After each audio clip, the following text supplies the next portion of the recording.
नमस्कार मित्रांनो, आपल्या मॅथ्स प्लस यूट्यूब चॅनलच्या सर्वांचं स्वागत आहे. एक प्रश्न काय दिलेला आहे, पहिल्या रांगेत 5 खुर्च्या, दुसऱ्या रांगेत 11 आणि तिसऱ्यात 17 आहेत, तर 25व्या रांगेत किती खुर्च्या असतील.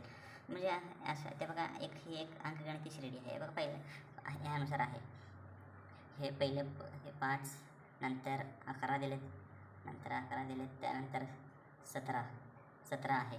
मग ह्याच हिशोबाने येते बघा.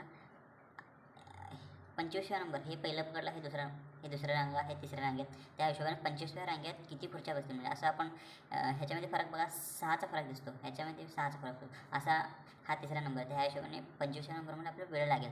म्हणून एक सूत्र असतो आपल्याला ह्या प्रकारचे गणित, मला वाटतं 10वीला अंकगणिती श्रेणी म्हणून होतं, त्याच्यामध्ये दिलेलं आहे. बघा, तेव्हा सूत्र असं होतं, हे टी एन बरोबर ए अधिक n-1 इंटू डी. हे बघा, येते ए म्हटलं तर पहिली संख्या म्हणजे पहिले पद, ए म्हटलं तर पहिले पद, इथं काय 5 दिले. हे डी म्हणजे दोन संख्यामधलं फरक, साधारण फरक काय आहे, प्रत्येक संख्यामध्ये फरक 6 आहे. हा टी एन जो आहे पद, कितवा पद आहे असं दर्शवतो. म्हणून आपल्याला येत्या कितवा 25वा आपल्याला हे करायचं. हे एन म्हटलं तर एन पण येते एन कितवे पद, हे पण टोटल पदात संख्या आहे, हे कितवे पद आपल्याला 25वा पद पाहिजे. म्हणजे आपल्याला 25 दिलेलं आहे. म्हणजे या सूत्रानुसार हे टी एन बरोबर टी एनच्या जागी 25 लिहायचं. ह्या सूत्र मी आता हे सूत्र घेत आहे.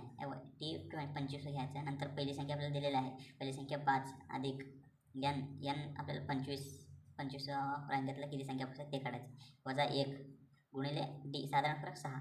हे बघा, हे 5, हे अगोदर ब्रॅकेटमधलं करून घ्यायचं. ब्रॅकेट 24 येतो, 24 गुणिले 6.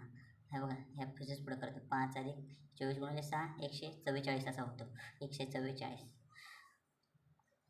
टोटल हे 5 149. म्हणून 25व्या रांगेतील टोटल संख्या किती आहे, 25व्या रांगेतील 149. ऑप्शन क्रमांक तिसरा हा बरोबर आहे. ह्याचनुसार आणखीन एक प्रश्न आहे. त्याच्यामध्ये बघा, पहिल्या रांगेत 8 मुली व दुसऱ्या रांगेत 15 मुली आहेत, तसेच तिसऱ्या रांगेत 22 मुली. ह्याच प्रकार आहे, फक्त रांगेऐवजी मुली म्हणजे खुर्च्याऐवजी मुली येते असं आलेले आहे. ह्याच्यामध्ये काय ऑप्शन वगैरे नाही, हे बघू, त्याचा आन्सर आपण काढून घेऊ. 8 दिलेले आहे, 15 दिलेले आहे, आणखीन 22. बघा, ह्याच्या दोघांमधला फरक आपल्याला ऑटोमॅटिक दिसत आहे. या दोघांमध्ये 7चा असा फरक आहे, 7चा फरक आहे. 7 या प्रश्न आपल्याला किती 20व्या रांगेत म्हणजे 20वा T20 असा काढायचा आपल्याला. मग पहिली संख्या आपल्याला दिलेली आहे, ए बरोबर 8 दिलेले आहे, 8 आहे तसं हे करून घ्यायचं. मग ह्या वरच्या सूत्रानुसार हे बघा, हे सूत्र ह्या सूत्राने आपण हे काढून घ्यायचं आहे. टी 20व्या रांगेतली मुली किती आहे आपल्याकडे, पहिली रांगेत 8 मुली आहेत, पहिले ए बरोबर 8 लिहायचं. नंतर 20वा म्हणजे 20 वजा 1 गुणिले 8, साधारण फरक आपल्याला माहिती आहे 7 दिलेले आहे.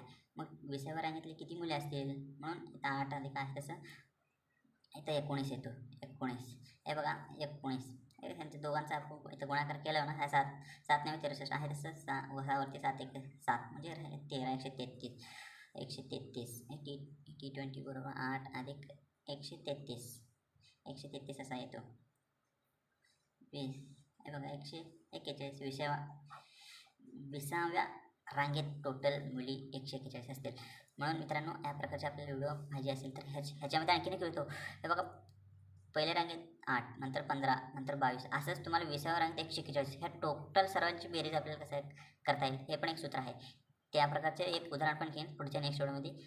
तुम्हाला सर्व बेरीज म्हणजे 8 अधिक 15, 15 अधिक 22 असं 20व्या रांगेपर्यंत किती एकूण टोटल मुली किती येतील. नंतर वरच्या उदाहरणामध्ये बघा, पहिली रांगेत 5, नंतर दुसऱ्यामध्ये 11 17, तसंच 25 रांगेमध्ये आपल्याला म्हणजे ह्या प्रकारचे आपल्याला अरेंजमेंट करायचं असतं. टोटल किती खुर्च्या लागणार आहे म्हणजे बेरीज, म्हणजे सर्वांची बेरीज किंवा आपल्याला वेळ लागेल. म्हणून ह्यासाठी अंकगणित श्रेणीमध्ये एक फॉर्म्युला आहे म्हणजे सूत्र आहे. तो सूत्राचा वापर करून आपण टोटल किती खुर्च्या लागतील ह्या प्रकारचे प्रश्न आपल्याला प्रत्येक पोलीस भरती किंवा स्पर्धा परीक्षेमध्ये विचारले जाऊ शकतात. फक्त तुम्हाला तिथं सूत्र वगैरे वापरत नाही म्हणून हे होते. अगोदर एकदा आपण सूत्र वगैरे वापरून हे केलं ना, नंतर तुम्हाला करेक्ट स्ट्रिक आपण काढता येते. हे एक फक्त 10 सेकंडमध्ये आपल्याला उत्तर काढता येतो. अगोदर जर कोणी तुम्हाला पूर्ण कोर कन्सेप्ट माहिती असेल तर काढता येतो. ट्रिक तुम्हाला कधीही परफेक्ट बनवू शकत नाही. जेव्हा तुम्ही सूत्रावरून लॉजिक वापरून जेव्हा ट्रिक तुम्ही स्वतःहून तयार करता, तेव्हाच तुम्ही कॉन्फिडेंटली कुठलेही प्रश्न सॉल्व्ह करू शकता.